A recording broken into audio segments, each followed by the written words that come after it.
Welcome to the Josh Huisman Podcast. Hello, everyone. Welcome to another episode of the Josh Huisman Podcast. We're here every week bringing great conversation with wonderful guests. And if you are enjoying this podcast, I would ask that you would share it with your friends, neighbors, whoever it may be, whether it's on YouTube, we're there. We're on all the different podcast streaming platforms, and let people know about this because every week we have good talks. And this week, I am very excited to be talking to a wonderful musician, artist, songwriter, all across the board, producer. I mean, we could probably just go down a long list because if finger painter, don't forget that. Finger I'm very good at finger painting. Okay. I just, if we're listing all my skills. I'm telling you. I'm a great dancer. Just ask my daughter. Are you really? No, that's a joke. Okay. She says, "Dad, please don't dance." Please, no dancing dancing at all. Well, his name is Neal Morse, and listen, this man's biography is very extensive. So I think as we go through this show, we're just going to go down this list of wonderful things that you have been involved in the music business. And, first off, let me say, Neal Morse, thank you so much for coming on this show. Well, thank you for having me, Josh. Appreciate it. Do you get a lot of people who reach out to you who you have no idea who they are, and you say, well, let me think about this? A decent amount of, but not usually in-person podcasts and things. Usually, but so that I saw this one. I saw the examples that you sent. I thought, oh, that's cool. Yeah. Not, but I usually do them. I think I do, unless I'm so busy they get lost in the shuffle. So yeah, well, there's one thing that in this show that when he set out we set out from the very beginning was we want to do the in-person in-studio thing. Yeah, because there's just something special about a chemistry that happens when you're having a conversation. You're sitting down face to face. Yeah, you can't replicate it. And I think even when we were doing as our church staff back in the 2020s, those Zoom calls and the whole thing, right? You just felt kind of, we're having a talk, but it just feels kind of disconnected. Sure. Well, one of the things, I'm really glad I'm here so I can talk over you. And yes. And that's the frustrating thing about Zoom. You can't, you want to say something, but if you say it, then they're like, what? Right. It's like, and then you say your stupid comment that you think was funny, and they're like, oh, anyway. Yeah. There's that awkward delay that's in there. Right. That you start talking, then they start talking, then you go, you go. Yeah, it's almost like you need a light or a button. I wonder if they do that on the bigger things. They have to. I mean, I don't know. And then you got the earpieces in, and it's I don't. Anyway, we could probably talk about that. Nice to see you. Nice to see you too, man. No, thank you so much. And I'm going to go ahead and do a shout out because a good friend of mine, and it's been many years since I've actually seen Nick, but Nick Bogovich, who I grew up with, went to my school in Thornton, Illinois, which is a little town, suburb of south side of Chicago. Okay. And Nick was a year younger than me, so I knew him for many years, all through from middle school all the way into high school. South side of Chicago. South side of Chicago. Daddy was a cop. Is that the east side of Chicago? Maybe it's on the south side of Chicago. Yeah. Back in the sorry. That's me, man. That's my life. We grew up in this little town, Thornton, which has two claims to fame. One is it used to have the largest operational limestone quarry in the country. Oh, wow. So it was a big hole in the ground. Okay. And then the other thing was... Can't wait to go. Yes, you're right. Statue of Liberty, bah. Okay. We don't need We want that. to see the largest hole in the ground. The biggest hole in the ground. Right. Okay, and then the other thing was one of Al Capone's hideouts was in the town. So where he used to, one of his speakeasies that he used to go to. That was the rumor anyway. I don't know if it's true. But anyway, there you go. That's the history of Thornton, Illinois. Okay. So anyway, Nick reached, he's like, hey, he loves Neal Morse, loves your music and what you've been doing. And he even mentioned going back to the early days with Spock's Beard in the mid-90s. And he even said, and he's a believer now. And man, it'd be great if you could have him on the show. And of course, here's what's fascinating. When he sent me your name, and then I just started going through and looking up your work and the things you've done. Then I saw you did a concept album not too long ago called Jesus Christ the Exorcist. Right. And you did a show here in town, Nashville. Yeah. Where you had the different singers, people who I have developed a relationship with, and I had heard of you years before. So now I can actually put the name to the face and right, yeah, and have you here. Oh, he's that guy. He's that guy. You are right, because John Schlitt and Rick Florian. Yeah. Right. Yeah. Okay. Yeah, and so and they were singers and even were on that project, and you did the live show with you, right? Yeah. Yeah. That's right. Yeah, and I went back and watched that on YouTube, and I would encourage cool. anybody to go and watch Jesus Christ the Exorcist live on YouTube. You can go check it out and be a part of it. So how about this? So in 1992, you start this band with your brother, is Spock's Beard. How did that all come about? And are you guys a musical family from the beginning? Yeah. Yeah. My dad was a choir director, a music teacher. And so, music was at the forefront of our house for sure. Mm-hmm. We were a music family, like, some families are sports families. And so me and my brothers were trying to make it all through the 70s and 80s in LA. We grew up in California. And not with a Corey, not with a big hole in the ground like I did. No, not with the big hole in the ground. The holes in our hearts, perhaps, but that's another story. So, wow. And then in like 1990, or right thereabouts, well, honestly, I did this self-growth course called The Forum, but this put on by a company called Landmark Education. And I think it was in the advanced course of that, and I'll try to be brief, that I saw that one of the things they had you do is break down your story. And my story about my life at 30 was that I was a failure because I'd never had a record deal or a publishing deal or an advertising deal. I'd never been able to do really anything but play in bars to make a living. And so I had this grand story about what a failure I was, that I was living. So everything, that was the filter I saw the world through. And through the processes that they did, I began to poke holes in that and see that my great awakening was, wait a minute, I didn't get into music to be successful. They have there's some exercises that they do where you get in touch with like the things that you loved, like when you were a kid. Mm-hmm. I got into music because I loved it, and I'd become kind of this brooding singer-songwriter because I don't know, I just decided, okay, I'm going to go this direction because I can write lots of different kinds of music. But I never wanted to become that. I was like, I never wanted to be that. I wanted to write big pieces of music like West Side Story or like Close to the Edge, or and right out of that course, I took a keyboard, the LA traffic, right? I'm driving around LA. I've got this little keyboard and That's cool. and a handheld cassette player in the front seat, and I just start creating from nowhere. Another thing that they said that really impacted me was, what if you were creating not in order to get anywhere? Because really, I was creating, and I created some good things in those days. It wasn't all just trash, but I was creating it in order to get a record deal, in order to be successful, in order to have a life of a musician, in order to make it in music. And which automatically puts self-imposed limits on what you're doing, because it's very much a focused creativity as opposed to just a broad whatever can come out of you. Yeah, it's a different way of creating. And somehow through this thing, it opened up this space, to put it kind of, I don't know, a little esoteric, in a little bit of an esoteric way. It opened up it's like, what if I was creating from nothing? If I didn't care what anybody thought, what would it sound like? Yeah. All this stuff started just happening. And so in the first couple weeks out of that course, I wrote what was a lot of what became the first Spock's Beard album. So I got to give some credit there. And that was how it started. But I was still so burned out on the music business. My brother Al, who's very kind of nonchalant in a lot of ways, he's a pretty mellow guy. He wound up getting really excited. I had him play on the demos, on these original demos. Okay. And he wound up calling me. He was on vacation. He was like, I thought he hated it because he didn't say anything for really several weeks.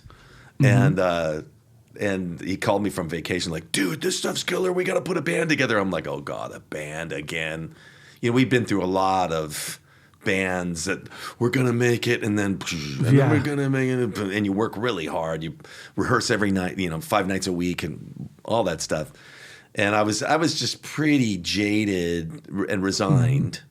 But it was Al, my brother Alan, that now really, what instruments does he play? He plays guitar. He's a guitar player. Okay. Yeah, and he's really a creative guitar player. He takes things places where I can't. I play guitar as well, but he takes things to other places. But anyway, he was the driver of the bus, business-wise. And long story short, we wound up not getting a record deal and making the record ourselves. And that was in '95. So many years went by in between the initial creativity and the actual getting out of the album. But and then companies started to get involved. It made quite a splash in this world that we didn't know existed. There was a world called the world of progressive rock. It was underground completely at that time because there was no internet. So it was all mail order. Anyway, this guy Greg Walker, he sold like 8,000 of our first CD out of his garage. Wow. That's great. So when you were writing that stuff, you weren't writing it to a progressive market. You didn't even know that it was there. It was just whatever's coming out of you, and then it found its home. Yeah. And I had a feeling. I thought, well, there must be a bunch of guys like me all around the world. I mean, at that time, some of the progressive rocks were still filling big halls. So like, well, the guys that are still going to Yes concerts, the guys that are still, the guys that are going to see Pink Floyd, they probably really like this, and but how do you get to them? That's always the question, But that's how that train got started. Yeah. And so if we could go back a little bit when you said that you're 30 years old and you have this failure thing going on, where do you think that came from? Like when you go back and look at that, because I think a lot of times people struggle with these preconceived notions that they're supposed to aspire to something, and if they don't hit this mark that's way out there, that they're a failure. And to kind of relate it to my world in the ministry space, every once in a while you'll have someone who say to you, how big's your church? Oh, sure. And 400? Oh, well, one day you'll get there. Like as though the work you're doing, or your church is 50 people or 20, whatever it may be. Right. Well, one day, and it's like, wait a minute, you're not a failure. You're not. So that's why, where does that come from? Because here you are playing music, you're doing this wonderful thing, and yet that is hanging in the back of your mind. Well, one of the things was I couldn't make a living playing my own music, so I was playing popular music, a lot of which. It's not exactly something that I really enjoy, it's like, let's play Sweet Home Alabama one more time, so that was not the most fun thing. And there's something inherent about feeling like you're not using the gift you've been given in the way that you should. You have this sense, I think we all have this sense that whether you call it God or not, that you've been given something that you're supposed to do something with. I had that sense. And I had clearly failed at that. That's the way I felt. Other people didn't feel that way. But, I mean, that was that story probably came because I was comparing myself to my heroes that were all huge international successes when they were in their early 20s. So later on when I became a Christian, there's a verse in the Old Testament that talks about the Israelites carrying their idols on their backs. Like, so when they would move around, when the camp would move, if they were in the time of idolatry, they would actually carry these stone idols on their backs. I pictured me back then like carrying John Lennon on my back. Wow. Like the weight of it, and that you're never going to measure up to, this thing that they did. To your heroes. Yeah. And of course, if Lennon was here, he would say, dude, I was miserable. And that really gets hopeless when you really come face to face with that. Wow, I know in my heart that even if I got what it is I'm living for, I just know it wouldn't be enough. Yeah. And then you're just completely hopeless. Yeah. Like, well, what's the point? So someone who comes to mind, exactly what you're talking about, Jim Carrey, the movie star, who he's gone on record many interviews, and I've heard him say, he's famous for writing a check for $1 million to himself, and he put it in his dad's coffin, and because one day he's going to be a millionaire, and he had all these dreams and aspirations, and then he made it. I think he was the first actor to get $20 million per movie that he was doing, and he's talked about, he goes, I got it all, and I got there and went, it didn't measure up to anything I thought it was going to be. This isn't it. This isn't it. Yeah. And, so that goes like right along with what you're saying in that. Yeah. Man. Well, yeah, and worse than that, what I realized after I, began to know God, and began to listen to the scriptures, and things started to make sense to me, was that because I was barking up this tree that I was not satisfied with, let's just say that, because of that, and the frustration and the anger of not achieving, I really wanted to achieve, and I was so angry that because of not achieving, that I very often treated people terribly. And when you're filled with anger, you're going to treat people badly. I had all kinds of failed relationships. I would wind up just driving around LA in traffic, just pent up. Yes, exactly. Don't know what to do. And then when I read things like, or heard things like Micah 6:8, like, what is required of thee? I was like, tell me. What's required of me? Oh, do justly, love mercy, walk humbly with your God. And I'm like, well, that's not anything like I thought what was required of me. Yeah. I thought it was create something great, that is, contributing to the whole world, all this kind of fancy stuff. And, and so because I wasn't getting that, I was really not doing the, love mercy and, act justly and be kind. When you find out what matters to God, it's a total upside down world. Right. It's just like, oh. Yeah. It doesn't make a lot of sense to the way the world looks at things. Sure. Like you come face to face, a relationship with Christ is coming face to face with a reality that is anti everything you've been taught from a worldly perspective. Right. And then you have a decision. How much money you make doesn't matter. How much you achieve doesn't matter. Right? Right. It's hard for me to even say that. Like, really? Yeah. It's so, I still battle with that today. It's so ingrained in me to achieve, and I just continually giving that over to the Lord. Lord, I wrote a song a long time ago called, right when I first came in, shall we say, called Mountain. And so you are the mountain I'm climbing.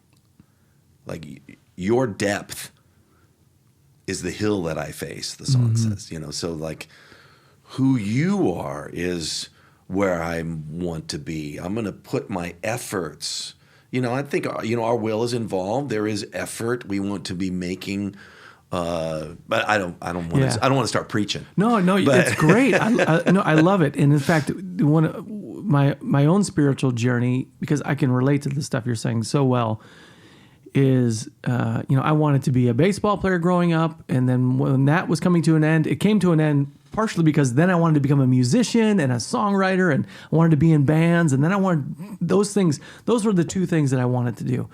And just like you said, there was some meetings with a record label here and there, and hey, this might happen. And then you get excited and, oh, this is going to be great. And then you realize, well, we don't like hanging around with each other as much as we thought. And that breaks up. And I remember thinking, man, I'm like failing at all of this. And the harder I try to grip it, and I want to have a level of success at it, and I want whatever. And then in the meanwhile, God was bringing this ministry thing along that I was just kind of, who cares about that? But God's going, no. And then the doors are open. And like people go, how'd you get started in ministry? It's like, it's almost embarrassing. I was pushing so hard in these other things. Yeah. And then God said, no, actually, this is the way that I'm going to take you. And my point to that is... and it matters so much more. Mm-hmm. I mean, really, if you play some music and you entertain people, that's nice. But being involved in what the Lord's involved in, talk about the gift that keeps on giving. I mean, the transformation, from darkness to light, and that continues on to help people to have a relationship with Him, and He's the one that gives the desires of your heart. Then that everything changes. Yeah. Well, I'll tell you something really cool that happened one time. There's a young lady in the church who was a teenager at the time.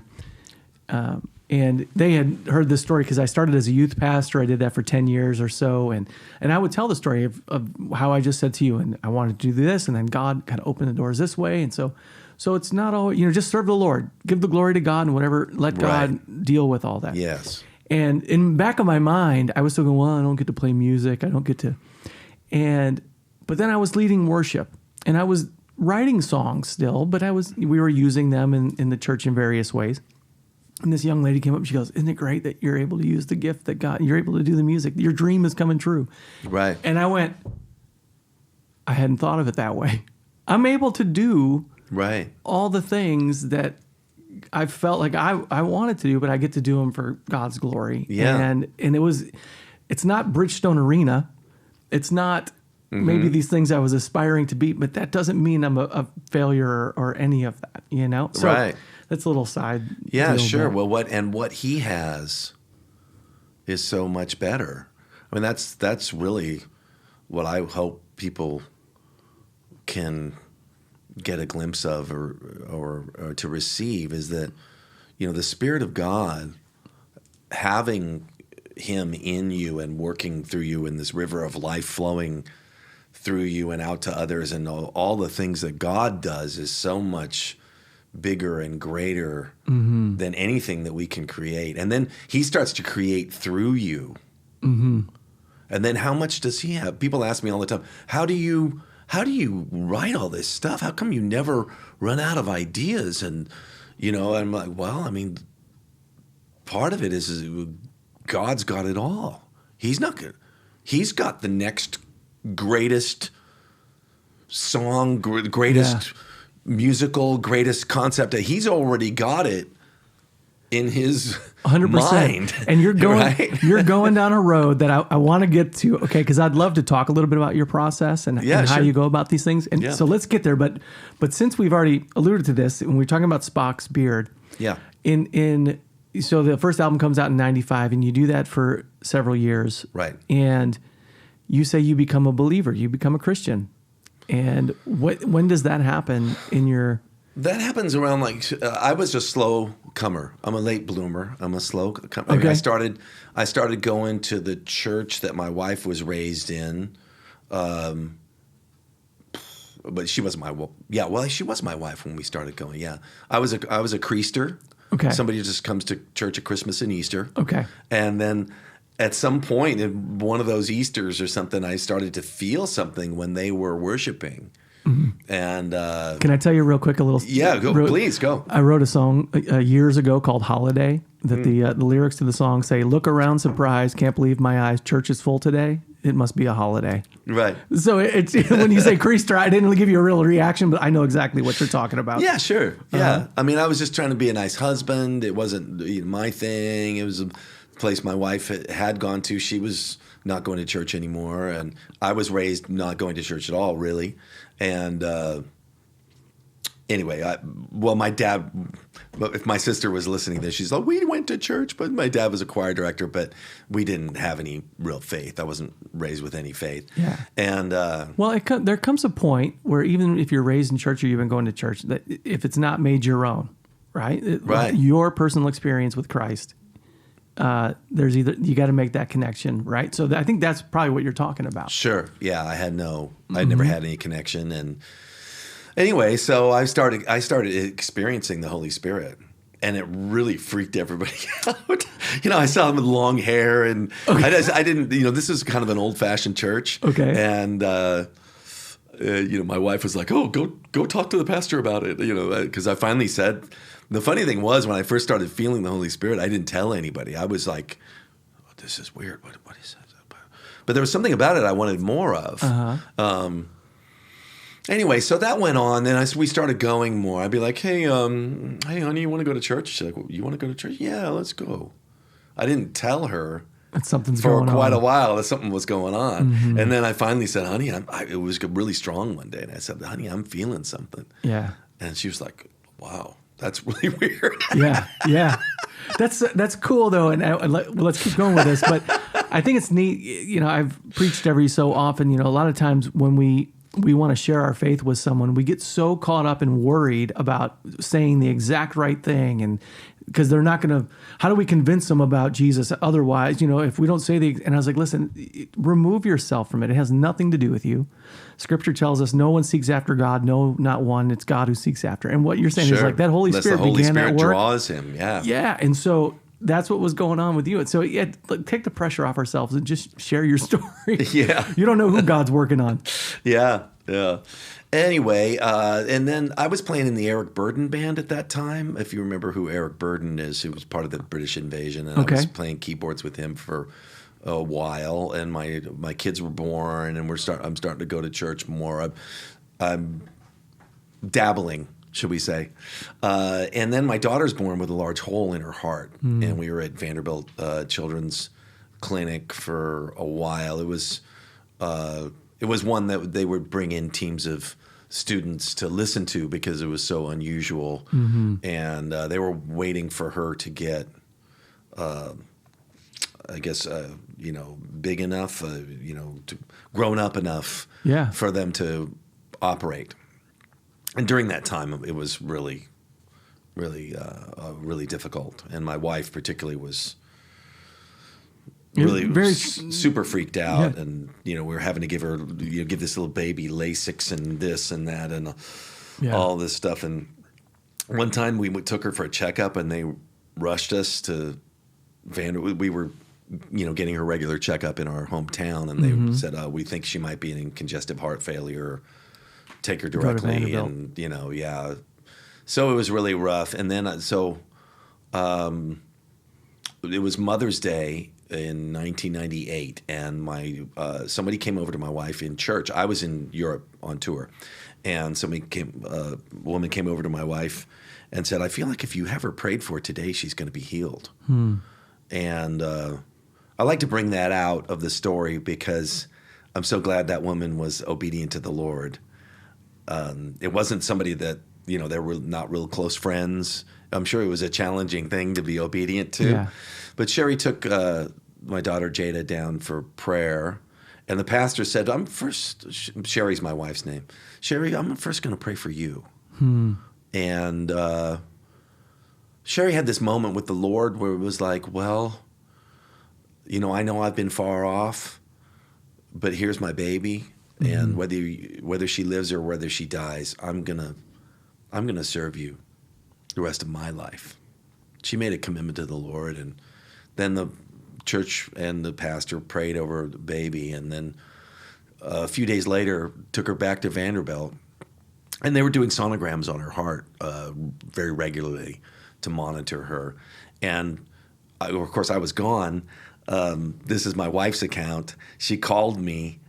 And I'm on the phone in Germany, and she's like, "Well, I don't know. They just had her in there for so long. I started to get really worried." The guy finally comes out and says, "I don't know what's going on. We can't find the hole." Wow. Yeah. And my reaction was fear. I was not like, "Oh wow, the Lord's healed her," because I didn't. It's there. They need to find it. Yeah, I was like, Maybe. I kept saying, "Are you sure?" Well, that's what they said, but I didn't want to believe and be disappointed. I think a lot of times people want to have faith, but if I have faith that this good thing's going to happen, what if it doesn't happen? Because I know it doesn't always happen, and what if we're wrong, and what if next week they find it and it's worse? And, I didn't want to. Somehow we think if we're scared, or if we're miserable, somehow we're protecting ourselves. Like I didn't want to just accept that, but over time, I had to, because then I came home and we took her and she was fine, and she's been fine ever since. And so the Lord healed my daughter while I was still standing kind of afar off, going, I don't know if I want to give you my life. That's incredible. Yeah, it's so cool. You know what story comes to mind in Scripture for your wife, Sherry? In that is the story of Shadrach, Meshach, and Abednego, where when they're asked to bow to the idol that Nebuchadnezzar had made, and they wouldn't do it. And he says, well, we're going to throw you in the fiery furnace. So we teach this in Sunday school, and the kids know this story. Right. But what they say, and why Sherry's story comes to mind, is they say to the king, we're not going to bow to you. We believe our God is going to save us from this fiery furnace. But even if he doesn't, we will still serve him, and we believe God is good. And when Sherry said that, you're getting me, Lord, no matter what. Yeah. That's a powerful, and that is a faith statement, because you hear, and I'm sure we have listeners who have a hard time with that, right? They're walking through something that is tragic and hurtful or hard or disease, sickness, family. I mean, you can just go down the list, right? Yeah. And they may not be in a place where they can say that. And so to hear that story is powerful. Yeah. It is. Man, I get to see you're kind of like sidetracked. We're supposed to be talking about music here, Neal. And no, I just I love that. These are the things that the Lord did before I committed. Mm-hmm. There's a verse I believe that says, it's the love of God that draws us. It's His kindness. Mm-hmm. He started doing such kind things for us. It just begins, your heart begins to turn. Yeah. And think of him differently. Before I was thinking, God, I was like Salieri in the Amadeus movie. Why'd you give me this gift and not give anybody the ears to hear it? Yeah, really? That's good. Yeah. Why, God? Why? Mm-hmm. Here I am, 37 in a young man's game, nowhere. I was angry with God. Mm-hmm. And then he starts doing stuff like that. And I'm like, maybe I don't know him at all. Mm-hmm. And that started me on the journey. Yeah. And so when you start on that journey and you become a believer, and did you feel like, how did the whole stepping away from Spock's beard happen? And because you begin then going on your own, more of a solo journey. I mean, you still did projects with other guys. I mean, we talk about Transatlantic, where you team up with Mike Portnoy of Dream Theater and others. Yeah. But did you walk away completely from Spock's beard? I did for quite some time. Yeah. Well, I'd like to say that right after Jada was healed, I jumped in with both feet, but I still didn't. It was a couple years later.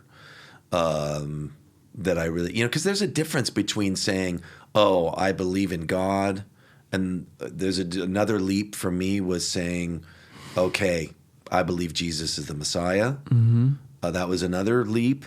But then the biggest leap for me is like, okay, I'm going all in on this.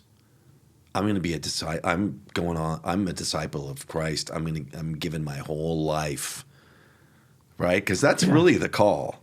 Mm-hmm. He who loses his life for my sake will find it. He who keeps his life will lose it, right? So this whole life exchange, mm-hmm. that was the biggest leap, and so I took that leap, and then for a season, Mike Portnoy from Dream Theater had called me in '98, right around the same time that Jada was healed. It was I think in the same year.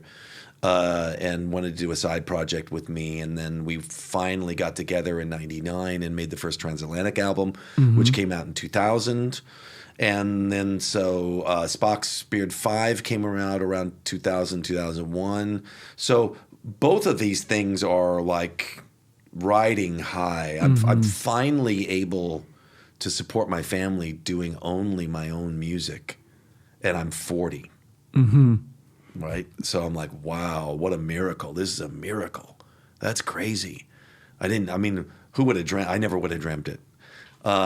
And then after about a year in both things, or maybe 2, I was out running and praying, like was my practice in the morning in those days. And I felt like the Lord was like, it's time.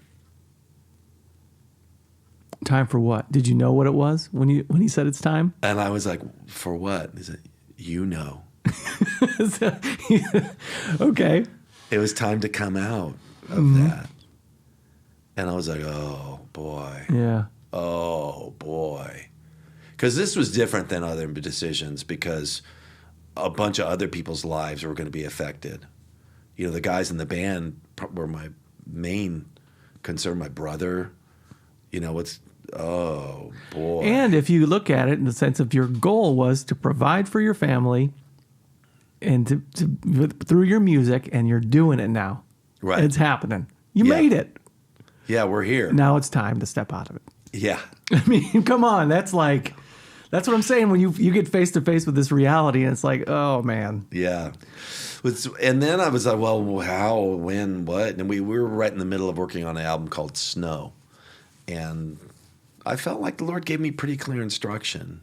He wouldn't give me like a floodlight to my future, just a lamp for my next step. Okay. You know, he's a lamp for our footsteps, right? Not a floodlight to our future like we would like. We want to see how it's all going to turn out. 100%. I didn't get that. I didn't receive that, but I did receive finish the album and then quit.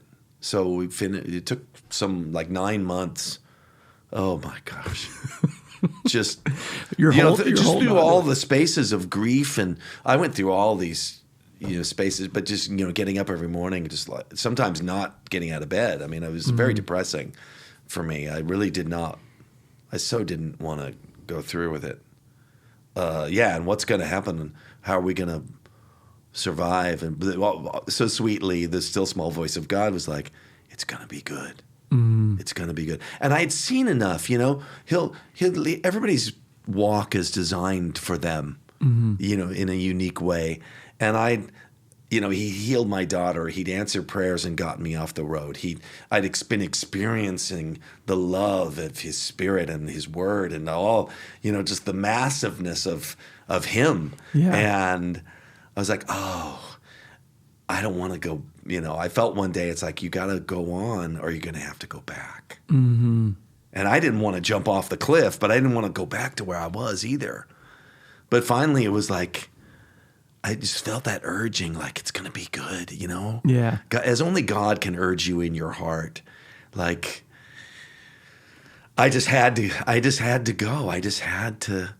So how were you move able to? on. Yeah. So I'm trying to put this together in my mind, because you have Spock's Beard, but then I mentioned Transatlantic, which becomes another group you're part of. Yeah. I wrote down a couple other bands, even Yellow Matter Custard, Flying Colors. Right, yeah. And how did you...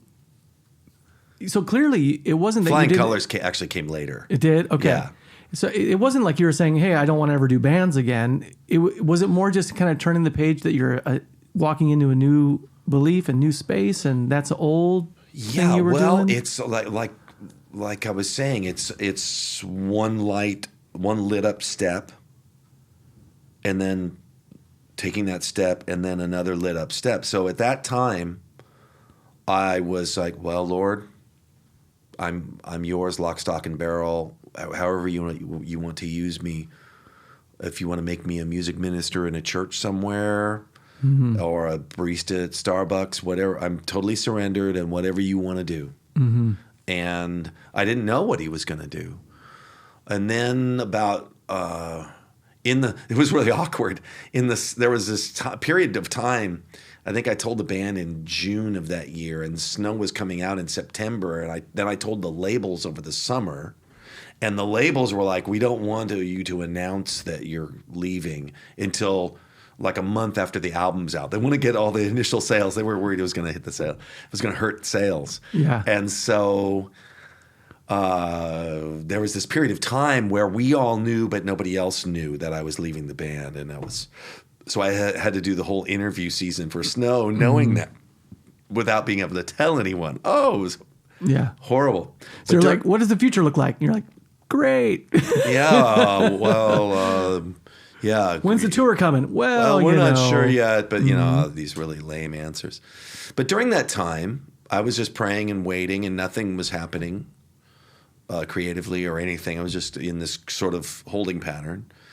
And then I think it was around in August of that year, all this music started to explode in my mind, and it was progressive rock sounding stuff. I started singing it into my handheld cassette player in those days before the iPhones. And I was really surprised because it sounded like music that would be for my audience that I'm leaving. Right. Right. And I was like, and it just kept coming. It just kept coming. In fact, one day I was helping some friends move, and I didn't have my recorder with me, and I heard this cello line, da dee da da dee da. I'm hearing this, I'm hearing this music, and I was like, I'm sorry, I've got to go. I'm hearing this music, and they're like, don't ask Neal to help you move. He might hear a cello. and I'm literally holding the couch. That's a good reminder. I'm going to use that, Neal. Every time someone's asked me to do something, guys, I'm starting to hear music. I'm hearing a cello line. Music, I've got to go. Music. Yeah, King's X song, music. But anyway, so that became, and then I took the next step, which was to write it. Well, it can't hurt to write it. So I'm going to follow this. And those ideas became the testimony album of me giving my testimony. One thing at that time was I'd been writing all this stuff about Jesus. I've been writing all this stuff about the Holy Spirit, like a lot of it, like a lot of the material, the Spock Spirit material and the Transatlantic material at that time. Stranger in Your Soul, Half of Snow was about experiencing God through the Holy Ghost. But I felt like I couldn't say what it was. You had to, mince words and be vague. It could mean anything we're talking about. Right? Yeah, yes. Love beyond words and Open Wide the Floodgates and a bunch of songs like that. And I Will Go was all very inspired by what the Lord was inspiring me with. Okay. But I couldn't really say it. So on testimony, I wanted to say it. I felt free. Like, okay, I've left it all behind. I'm free to just say what this really is. And so there was a lot of surprises along the way of that. But then the next step was to, the more it came together, like sometimes that's the way God works with me anyway, is He gives me a couple pieces of the puzzle. I'm like, okay, I guess I'll look for a couple more. But once the mosaic starts to fill up, you start to go, okay, this is a picture. This is something that God's doing. Does the mosaic for you then, is it strictly musical, or when do lyrics come in? When do you start getting an idea of what the song is about? It depends. But with the concept albums, a lot of times the lyrics and the music are coming like in the same time. I don't always have all the fill in, but I have the main lines. Generally, I know what the song's about. Not always with some of the more stream of consciousness kind of stuff. But anyway, yeah. So I made testimony, and Inside Out wanted to put it out. Mike Portnoy, I prayed about it and felt like I should ask Mike to play on it, and he wanted to. Sometimes I think, it's great to be totally surrendered and ready to lose it all, because then God can surprise you with things that you would never expect. Yeah. I've never expected what happened with testimony, and then I never wanted to make another concept album after that. I mean, I just made Snow and Testimony, two like double concept albums in a row. What else could there be? Who wants to do more? Yes. But each one was like, I felt like God in different ways. Either sometimes friends would come to the house and say, I feel like God's dealing with me to tell you that you should do a concept album on Martin Luther. I'm like, okay, I'm thinking, those times when you're smiling and going, oh, well, thank you. But you're thinking in your mind like, that's never going to happen. That's the craziest thing I've ever heard. Neal, if you only knew, as a pastor in a church. Right. Sure, I'm sure. Many times, Yeah. yes. And you want to be loving, and you care about people. You don't want to hurt anybody's feelings. But Yeah. thank you for the idea. Really, Right. thank you. And Almost all of the concept albums have come from someone or somewhere. Like someone emailed me, a friend of mine from Holland emailed me and said, the Apostle Paul gives his testimony. This is years later. It gives his testimony 3 times in the book of Acts. Have you thought about doing a testimony too? So then I start praying about it and feel like green light. Isn't that interesting how God works in that? Because even as we're talking about it, and I'm thinking, you really have to sift through it and listen for God's voice in that. Because there are times when someone will share something with you, and you'll just know right away that no, that's not it. That's right. Hey, listen, and I will tell you, hey, if God's telling you that, maybe that you're the one who's supposed to write that, or you're the one who's supposed to teach that, or you're the one who's okay, But I'm not feeling that at all. Right. But then someone will in those moments, and they're more rare than common, where someone will say something and it'll go, and God will go, that's it. Yeah. And then you go, okay, and I think that's what you're saying there. Like testimony too comes. Sure, many things. I wrote a book. My testimony book. I think we were at the end of the Whirlwind tour. I mean, I could give you a testimony about every album and everything. We just don't have enough time. But very often it was that someone suggested it. I prayed about it later, and then began to feel like yes. And then you take the step of starting to work on it. Not everything that I've started to get the pieces for the puzzle has turned out, but many times they have, all the way through to the most recent one, the Joseph series. And sometimes that's just part of the process, right? Like even if the things that don't become a full thing, it's still part of the journey to get you to what is going to be the full thing. Or maybe that's for later. I mean, Jesus Christ the Exorcist you mentioned. So a friend of mine from New York, a music business guy, calls me up and said, oh, he's so great, he's so funny. He called me right after Testimony came out, and he said, "Neal, I want you to know this Testimony album is my favorite album. I've been looking at what I've been listening to this year, and it tells me I've been listening to Testimony more than anything else. It's my favorite album of the year. I have one question for you. I'm Jewish. Am I going to hell?" You're like, oh, this is great. Let's dive into that. Exactly. Anyway, he called me up in 2008. And said, hey, we were listening to Jesus Christ Superstar last night, and we were saying somebody should do an updated version of that. Somebody should do a new rock opera based on the Gospels. And he said, I got the guy. I got the guy, Neal. I'm telling you, you need to do that. And that was another one of those things. Well, okay, I'll put that idea on the shelf. I'm busy with this thing right now. But, when it comes time to pray about what's next, and then I did a version of that in 2008, and then it just sat. Like he shopped it to labels and to Broadway producers and churches, I think. He shopped it all around, and it was like, well, it's too secular for the religious people and too religious for the secular people. And this progressive rock thing, we don't know what to do with any of that. Yeah, you throw the Exorcist in there in the title, and the church world goes, oh, hold on. Right. What is this about? I almost changed it. But the reason why I said that wasn't just for shock value.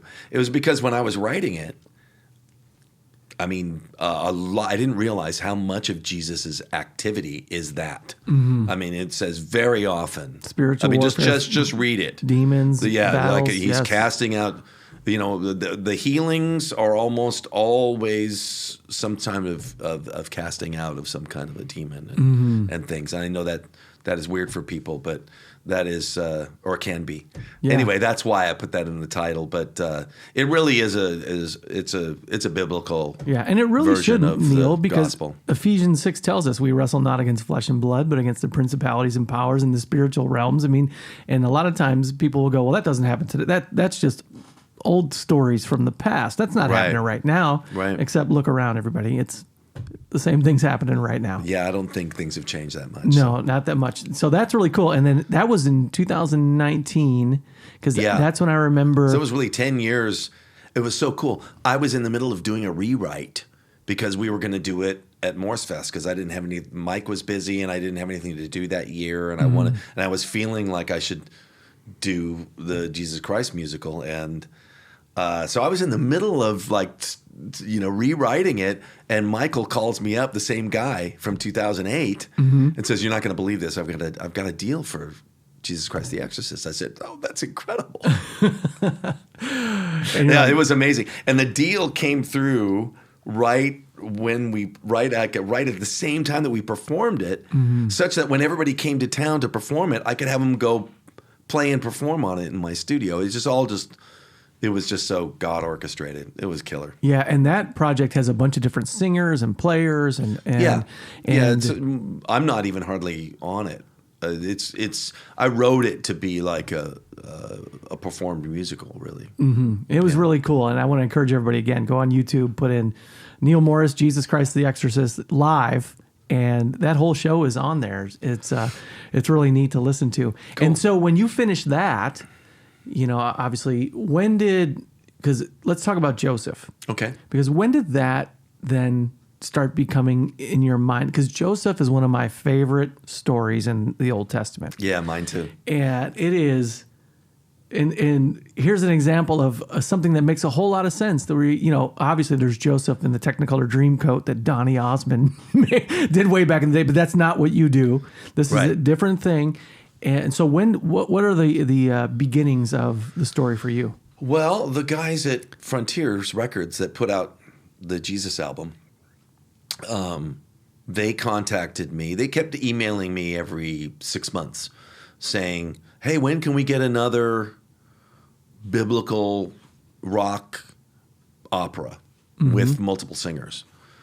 And I was busy and I was like, "Oh, I don't know." But then I had a lull and I began to pray about it and talk to my wife about it. Actually, we were talking about it. It's like, well, I could, I have this season. I could work on something like that.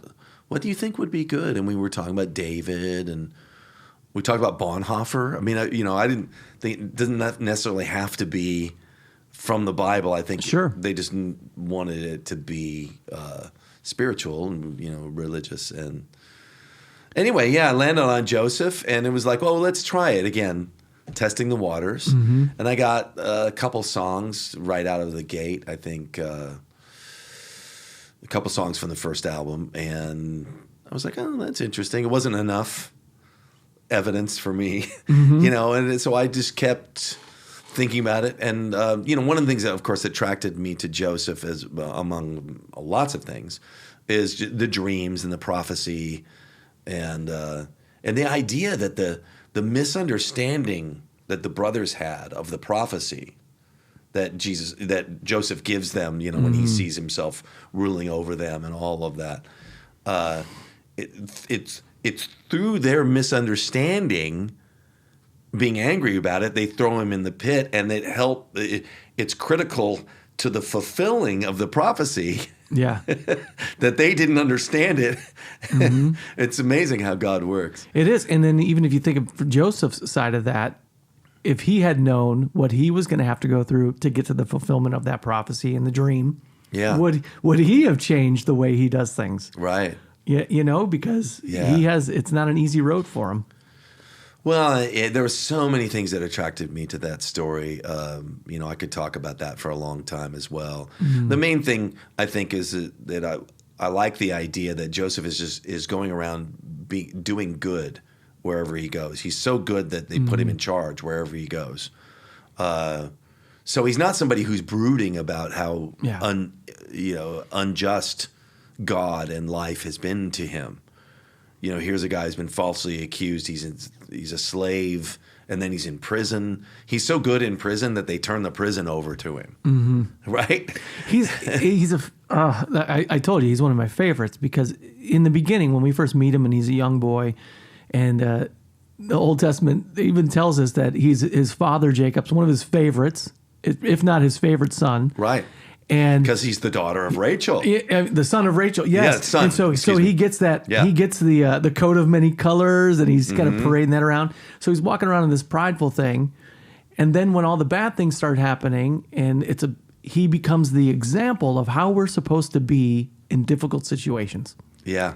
Of making the best out of horrible situations, and then God just works in every single one of them. It's such a cool story.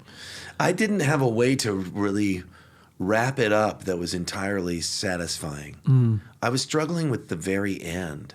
In fact, I spent days on a bunch of different endings. This is really interesting to me. And I had forgotten that I had sent the whole second album to, you might know him, Rick Altizer. Do you know Rick? No, I don't. He was an artist. Now he's making films. He's an amazing guy, amazing, wonderful friend. And he's the kind of guy you can send a whole album to. So what do you hear?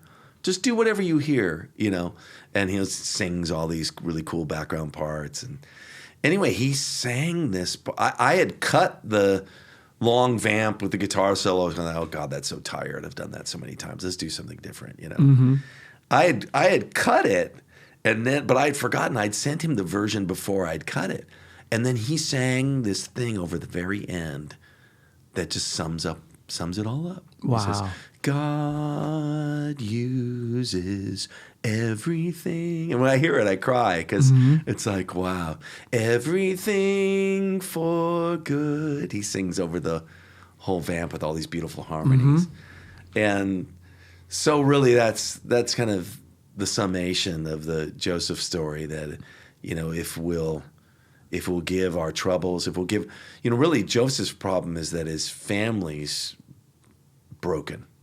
He's got this family that's, really messed up. Yeah. And God brings it together. And I didn't really realize, the wonderful thing about writing these concept albums sometimes is that I will learn a lot myself. Like I never really realized that it was the what's the right way to put it? The redemption of Judah. It was really the turning of Judah when he says, "I'll trade my life for Benjamin." When he said, I feel like that is what changes Joseph's heart, because he doesn't want to tell it. He's still struggling. He's still struggling with the past. And he's still struggling to forgive. But when that happens, that's when he reveals himself. When the brothers say, yeah, okay. Yeah. When Joseph finally says, okay, hey, I'm Joseph. Yeah. Until then, he's still kind of messing with them, right? He's doing all these things. But when Judah turns, wow. I don't know. There's so much. There's so much in there. You could write so many more. Well, that's my next albums. question, because I was going. There's so much in there. You have part 2 coming out, and just so I'm gonna just look this up here real quick, because the first part 1 of this is not a short album. There is a lot of music and a lot of stuff going on. Yeah, it's in this project. A little over an hour. It's a little over an hour. Yeah, hour and 6 minutes. Okay, of music that you came out with this past summer. Yeah. Right. And so that's part 1. And part 2 is coming out here in just a few weeks. Yeah. Okay. So was it always a part 1 and part 2? Or did you get into this and go, oh, this story is just so big. I got so much ideas and music coming out of this? Yeah, it was both, really. I was trying to write one piece, and I was just kind of going. Sometimes, I'm just throwing things against the wall, and I'm just going and going. And then I kind of came back from the canvas and went, whoa, this is a lot of stuff.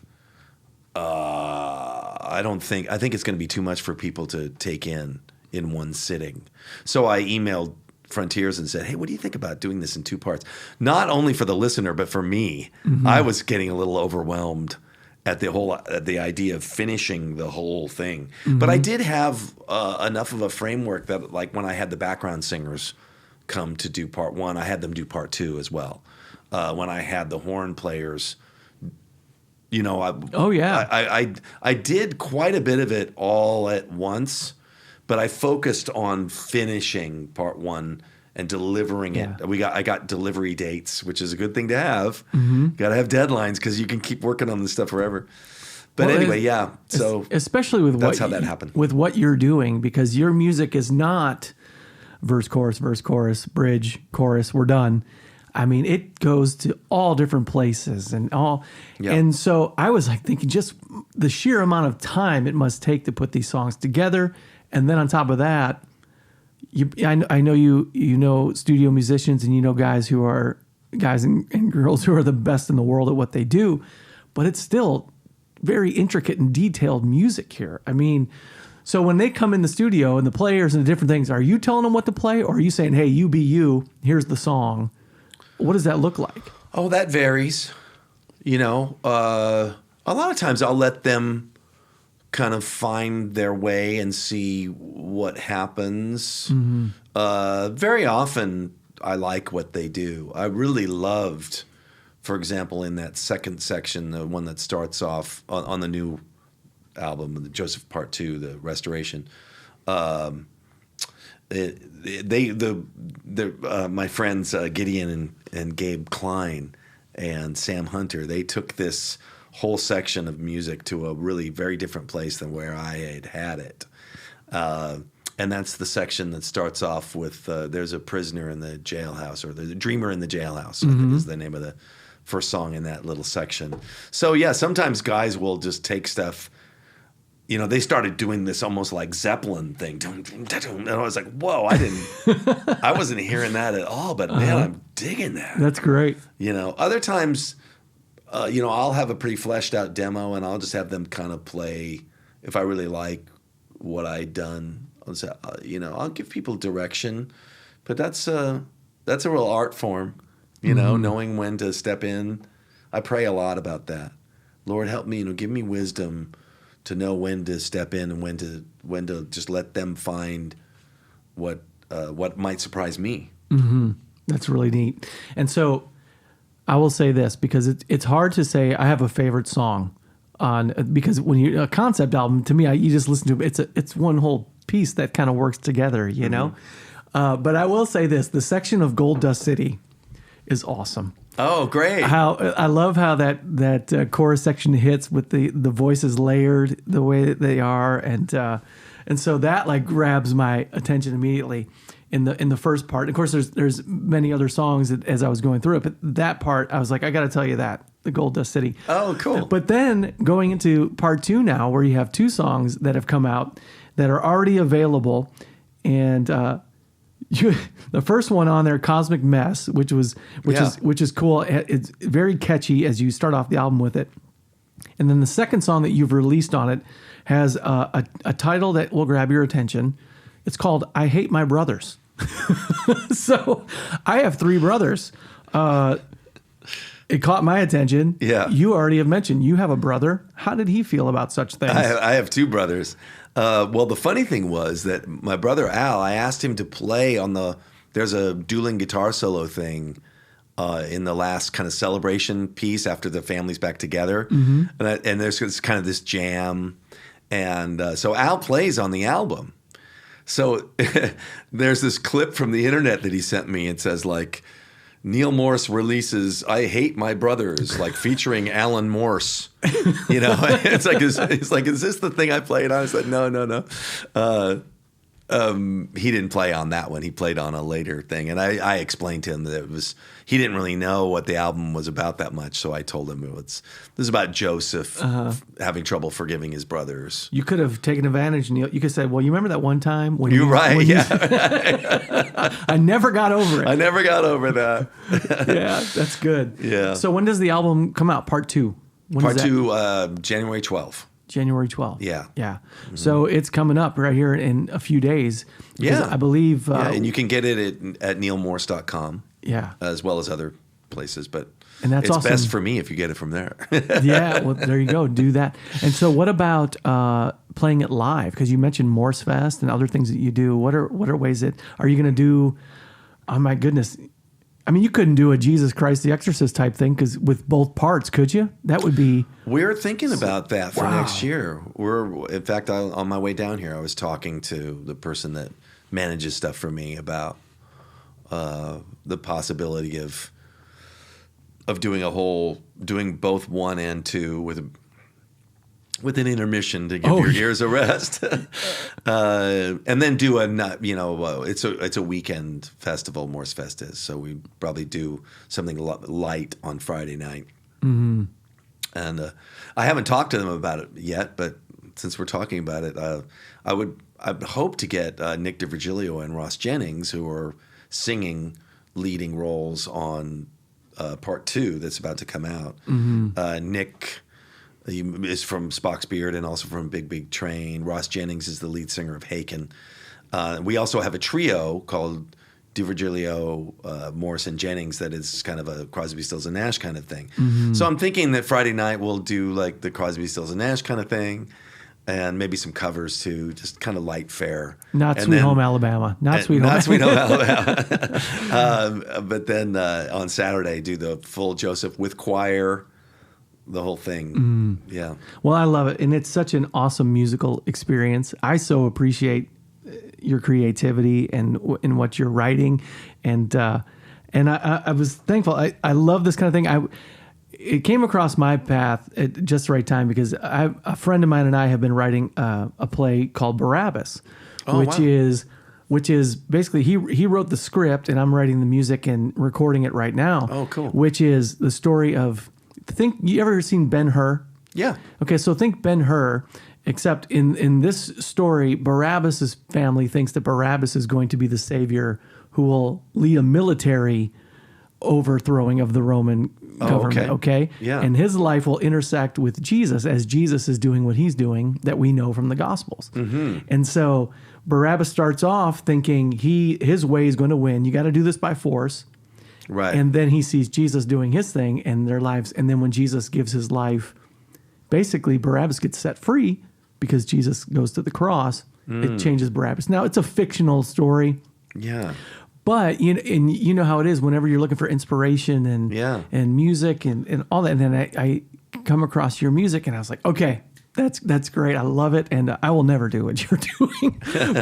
but still, it's just to know that I love listening to it. I love meeting other artists who can read scripture and come out with this music that is just completely inspiring. So thank you for doing that. Oh, well, thank you. Yeah. And even more for coming in here in this studio and being a part of this when you didn't know me from Adam. So. No, it's nice to meet you. Nice to have a conversation. It's been great. So thank you so much for being on here. I just want to encourage everyone to go to, is it nealmorse.com? Yeah.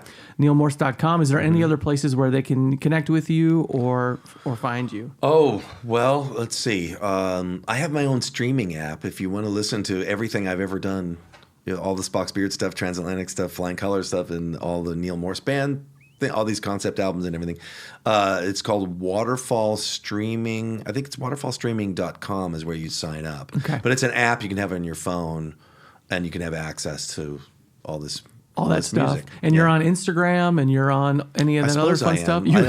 There is a Neal Morse official, I will say that. That's on Instagram and all that fun stuff. Yeah, I have people deal with those things for me because I'm not very good at it. As you should. And some of my stuff too, I'm not as good as I should be and all that. So yeah, definitely want to encourage people, reach out, listen to the music, spend some time with it. And I will encourage you in this as well, that it's not like today's modern music where you only listen to 20 seconds. This stuff works together. And so the more you can do to listen to these things in their entirety and just go through the project, the better. Yeah, if you have a very long drive, yeah, might be nice. It's a nice thing for something like that. If you want to follow the whole story, definitely kind of thing. Turn the shuffle off on your phone. So just go through the songs. Yeah, and if you don't like one section, keep going because there's a wide variety of music on there. Mm-hmm. It's a story that works together. Yeah, for sure. Well, thank you so much. Appreciate having you on here, Neal Morse. You're welcome, Josh. Thank you. Yeah, Neal Morse was my guest on the podcast. Please follow him, nealmorse.com, and all these other places. Check out Joseph Part 1. Just put Neal Morse, Nealmorse, into any of these streaming services, or go to his website, and you will see his projects there. So there's a lot of great stuff. Joseph the Dreamer Part 1. And then the Restoration Part 2 coming out here. coming out in just a few days. So, hey, remember to click and share this podcast. Tell your friends and family about it if you enjoy listening to it. And we have new episodes for you every week. And so we will see you next week. Bye-bye.